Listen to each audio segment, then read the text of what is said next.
வணக்கம். பரபரப்பு மீடியா செய்திகளுக்காக நான் நிரோஷன்.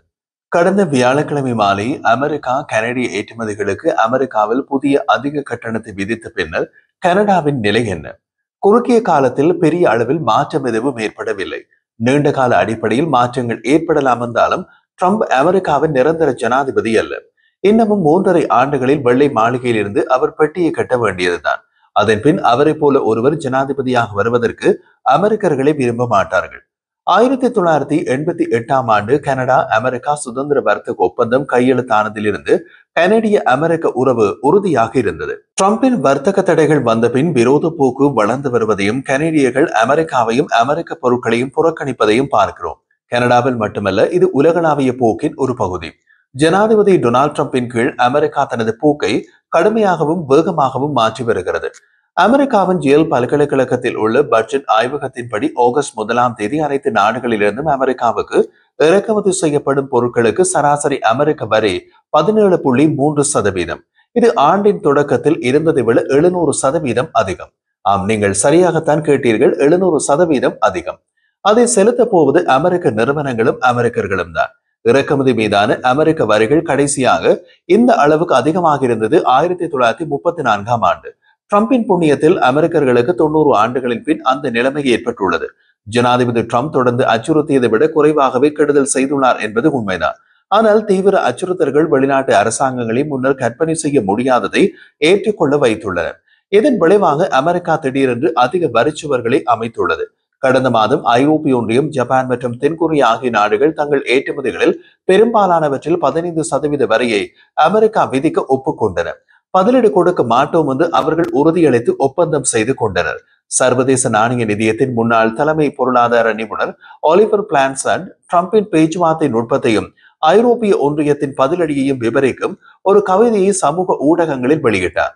இதோ அந்த கவிதை. நான் உங்கள் கையை வெட்ட போகிறேன். தயவு செய்து வேண்டாம். தயவு செய்து வெட்ட வேண்டாம்.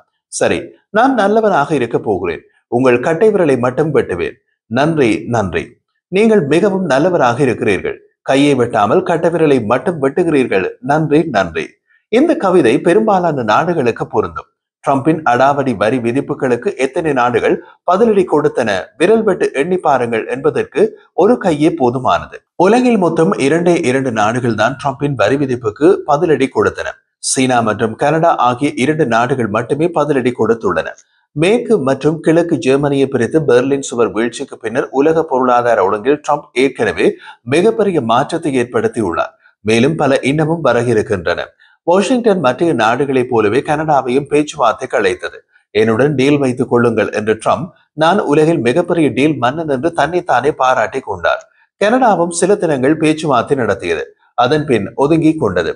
அது பற்றி கனடிய பிரதமர் மார்க் கார்னியிடம் கேட்டபோது, ட்ரம்புடன் மோசமான டீல் வைப்பதை விட ட்ரம்பின் டீலை வேண்டாம் என்று ஒதுங்கிக் கொள்வது புத்திசாலித்தனம் என்றார். பொங்கி எழுந்த ட்ரம்ப் கனடிய இறக்குமதிகளுக்கு அறிவிக்கப்பட்ட 25% வரையை 35% ஆக்கினார். சரி, வைத்துக் கொள்ளுங்கள் என்று விட்டுவிட்டது கனடா. கனடாவும் அமெரிக்காவும் தரை எல்லையை பகிர்ந்து கொள்ளும் நாடுகள். மலிவான வீதி போக்குவரத்திலேயே பொருட்களை அனுப்பி கொள்ளலாம். கனடாவிலிருந்து அமெரிக்கா இறக்குமதி செய்யும் பொருட்களை மற்றொரு நாட்டிலிருந்து இறக்குமதி செய்வதென்றால் அது கடல் கடந்து வர வேண்டும். எந்த நாட்டுக்கும் அமெரிக்காவில் பூச்சிய வரி விதிப்பு கிடையாது. அதனால் அந்த நாட்டுக்கான இறக்குமதி வரியையும் செலுத்தி மேலதிகமாக கடல் கடந்த போக்குவரத்து செலவையும் பொருளின் விலையில் சேர்க்க வேண்டும். அந்த அதிக விலையை கொடுக்க போவது அமெரிக்கர்களே. கனடா தமது ஏற்றுமதிகளுக்கு வேறு நாடுகளை பார்க்க தொடங்கலாம். இது ஆரம்பத்தில் சில பின்னடைவுகளை ஏற்படுத்தலாம். ஆனால் தூர நோக்கில் கனடா அமெரிக்காவில் சார்ந்திருப்பதை இல்லாது செய்துவிடும். அமெரிக்காவுடனான சுதந்திர வர்த்தக உறவை முடிந்தவரை பாதுகாக்க பிரதமர் மார்க் கார்னி முயற்சிப்பதாக தெரிகிறது. இது வட அமெரிக்க நாடுகளான கனடா, அமெரிக்கா, மெக்சிகோ இடையிலான USMCA ஒப்பந்தம். அதே நேரத்தில் கனடா அமெரிக்காவுடன் குறைவாக வர்த்தகம் செய்யும் எதிர்காலத்திற்கான அடித்தளம் அமைக்கப்படுகிறது. ட்ரம்ப் நிர்வாகத்தின் குறிக்கோள் உலகின் பிற பகுதிகளை அமெரிக்காவுக்கு குறைவாக விற்க கட்டாயப்படுத்துவது. இது அமெரிக்க உள்நாட்டு உற்பத்தியை அதிகரிக்கும் என்று ட்ரம்ப் நம்புகிறார். 15% அமெரிக்க வரியை ஏற்றுக்கொள்வதில் ஜப்பான், தென்கொரியா மற்றும் ஐரோப்பிய ஒன்றியம் அனைத்தும் இதற்கு திறம்பட ஒப்புக்கொண்டன. பிரிட்டனும் இதே போல 10% வரியை ஏற்றுக்கொண்டது. அவை ஒப்பந்தங்கள். ட்ரம்பின் காலத்திற்கு பின்னரும் தொடரப் போகின்றன. கனடா ட்ரம்பின் ஒப்பந்தத்திற்குள் சிக்கவில்லை. அதே போல இந்தியாவும் இதுவரை ஒரு ஒப்பந்தத்திற்குள் போகாமல் வெளியே நிற்கிறது. அமெரிக்காவுடனான எந்த ஒரு ஒப்பந்தத்திலும் ஜப்பான், தென்கொரியா மற்றும் ஐரோப்பிய ஒன்றியம் ஒப்புக்கொண்டது போல அடிப்படை வரி அடங்கும் என்று கனேடிய பிரதமர் மார்க் கார்னி சுட்டிக்காட்டினார். ஒப்பந்தத்திற்குள் போனால் மற்ற வர்த்தக கூட்டாளிகள் செய்தது போல் அமெரிக்க பொருட்களை வாங்கவோ அல்லது அமெரிக்காவில் முதலீடு செய்யவோ கனடா உறுதிமொழிகளை வழங்க வேண்டியிருக்கும் என்றும் அவர் கூறினார். அதற்கு கனடா தயாராக இல்லை. அமெரிக்கா இறக்குமதி செய்யும் எண்ணெயில் 90% கனடாவில் இருந்து போகின்றது.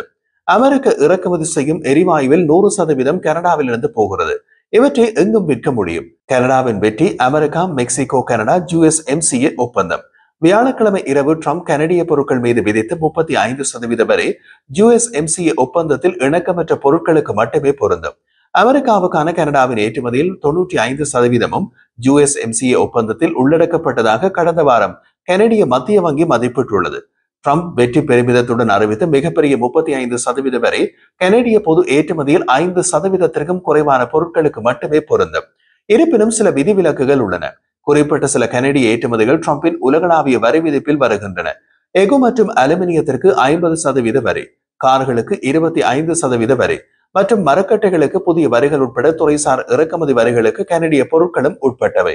கனடா இந்த பொருட்களின் முக்கிய ஏற்றுமதியாளராக இருப்பதாலும் நமது வாகன தொழில் அமெரிக்க விநியோக சங்கிலிகளுடன் முழுமையாக ஒருங்கிணைக்கப்பட்டதாலும் இவை கடுமையாக பாதிக்கப்பட்டன. கனடாவில் தயாரிக்கப்பட்ட வாகனங்கள் அமெரிக்க பாகங்களை பயன்படுத்தும் அளவுக்கு அவர்களுக்கு வாகன வரியில் குறைப்பு கிடைக்கிறது. ஆனால் எஃகு, அலுமினியம் மற்றும் மரக்கட்டைகளுக்கு அத்தகைய இடைவெளி கிடைக்காது. கனடா அவற்றுக்கான புதிய சந்தைகளை தேட வேண்டும்.